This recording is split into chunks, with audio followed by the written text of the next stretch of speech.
condense fucking years of New Zealand history into about 30 seconds. Good luck to me. There was a tribal leader called Te Kooti. He was a warrior that fought alongside the Crown. He was loyal to the Crown, and during the Waikato Wars and the Tauranga campaigns, he fought with the British as an ally. But he was accused of spying, even though the claim was not really a claim. I think they just wanted to get rid of him. But he was exiled to the Chatham Islands, where he started a new religion, which I can't remember the name of. But he was pretty pissed off of being exiled, so he managed to steal a ship, sail it, hijack it, sail back to New Zealand from the Chatham Islands, which is a pretty long way away. And he just went on a rampage through the North Island and the East Coast. And attacking settler villages, colonial villages, attacking Māori villages alike. He'd attacked anyone just to get some ammunition because he was pissed. He wanted ammunition and food for his followers.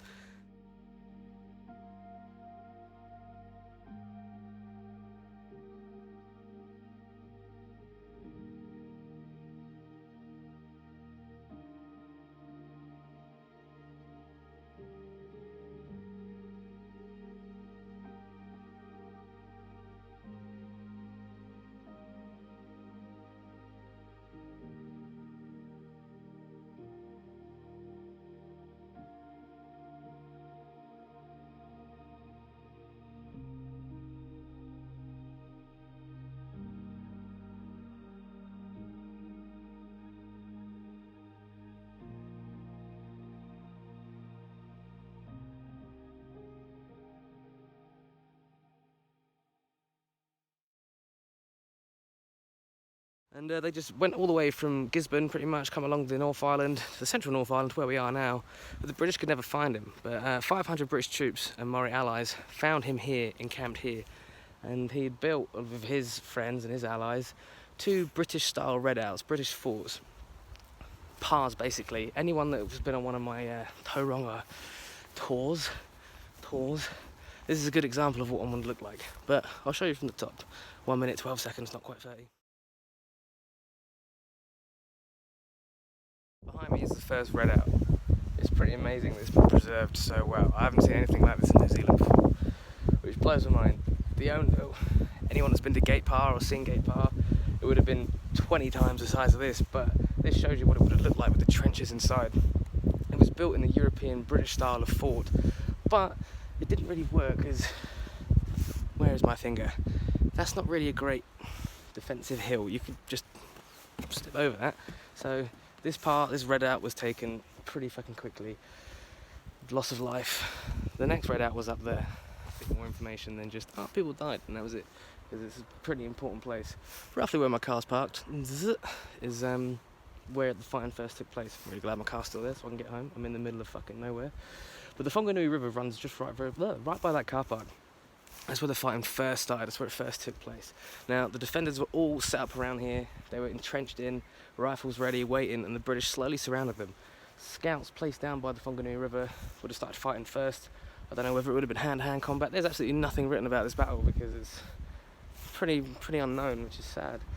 I'm going to do my digging though, I'm going to do some digging. But the fighting started there. I don't know how many defenders there were, but I do know there were 500 colonial and Māori allies for the Crown that came up this hill, and they completely encircled this fortress.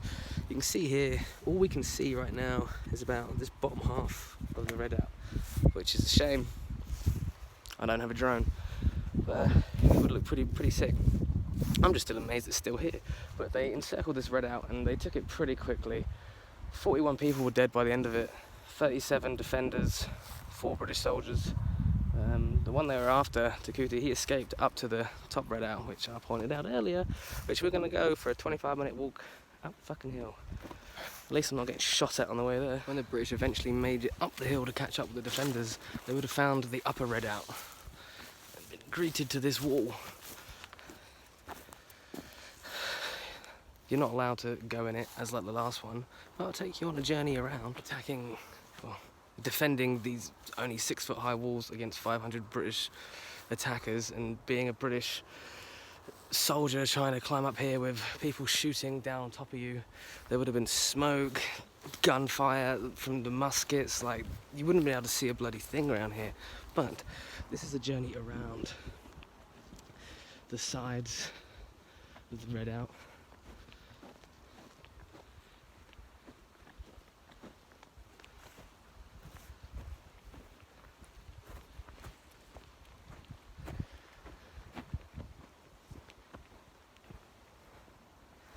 it would not have been at all fun getting stuck down in one of these ditches trying to climb over. Holes were built on the sides of the Redoubt as well for the Māori defenders to shoot through, but it didn't really work because the hole was going straight through the wall, so they could only shoot directly out, so the British were easily able to over-encumber them.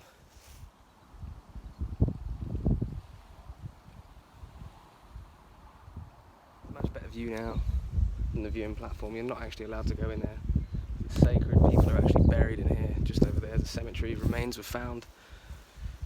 I would love to come through here with a metal detector. There must be the amount of musket balls and cannon balls that must be buried within the walls of this thing. This is crazy, and I can't believe how well preserved it is, which is probably why, being in the middle of nowhere, it's survived. Because the stuff like this that's in Tauranga is now Mitre 10 car parks. Fucking stupid. Anyone who's ever driven through National Park, you drive straight past this, which blows my mind, absolutely blows my mind. The last major battle of the New Zealand Wars, just in the middle of nowhere on the side of the road. What? Upon leaving the upper Redoubt, retreating, as fighting went all around, Te Kooti would have ran through the flax, through the trees, somewhere that way, and escaped. He lost 2 of his fingers though. Contrast to the Mitre 10 car park in Tauranga that I've mentioned so many times, it really pisses me off that one of the most important battlefields in New Zealand is a fucking homeware store car park. I do like this. Is that backwards? Mind about saying it's a shit defensive hill because you could easily just walk over it. Because now I've got to the bottom of it, and I think it'd be hard to walk up without getting shot at. But elevation, running up there, not being able to see a fucking thing because there's smoke everywhere, would have been horrible. Would have been horrible.